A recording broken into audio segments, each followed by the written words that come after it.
religious propaganda. And boy, we are getting ready to head into a season here called the Christmas season, when you are really going to be hit heavily with a lot of propaganda. And the propaganda is this: Jesus is the reason for the season.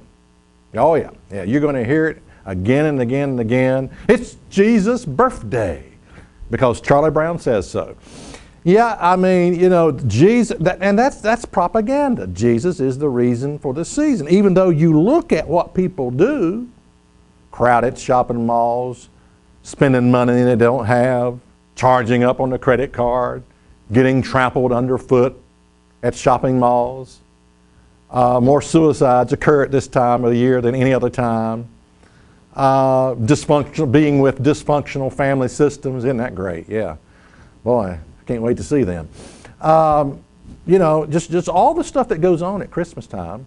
And again, the simple-minded, people who are easily influenced by propaganda, you know, they'll look, the propaganda is a soundbite. It's just, you just keep repeating a soundbite. You just repeat it. It's a poster, you know. Jesus is the reason for the season. Jesus is the, and the simple-minded ones will actually grow to believe it. Again, propaganda does not require you to think.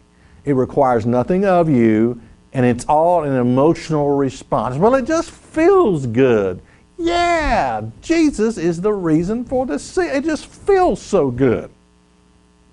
You ever checked into it? You ever looked at the origins of Christmas? Do you know where it comes from? Do you know that Jesus was not born on December 25th? He was born probably on the first day of the Feast of Tabernacles in the fall of the year. That's when he was actually born. Feast of Tabernacles. I've never heard of that. What's the Feast of Tabernacles? Well, the reason you've never heard of it is because you've been exposed to so much propaganda. Like, well, Jesus is the reason for the season. And do you actually think Jesus is up in heaven saying, all this for me? I mean, do you actually believe that? I mean, everywhere you go, I mean, you got the people, the guy ringing the bell, and I tell you, that drives me crazy. It really does. Ringing the bell. I feel like I'm going to tell him to take that bell, and one day I'm going to steal that bell. I'm going to take off and running with it right through the parking lot. You know, he'll never ring another bell. It drives me crazy. Now, don't get ahead. I give to the Salvation Army, okay? It's a good organization. I probably give at Christmas time to the Salvation Army. But I'm just saying, you know, it's just a lot of things out there, a lot of traditions that we never check into, that we never prove for ourselves. We never look at the Bible. We never read the Scripture, learn not the way of the heathen, and don't do the things that the heathen do, for their customs are vain. They cut down a tree and they put it and they deck it with gold and silver and they put it in their homes, you know. Don't do that.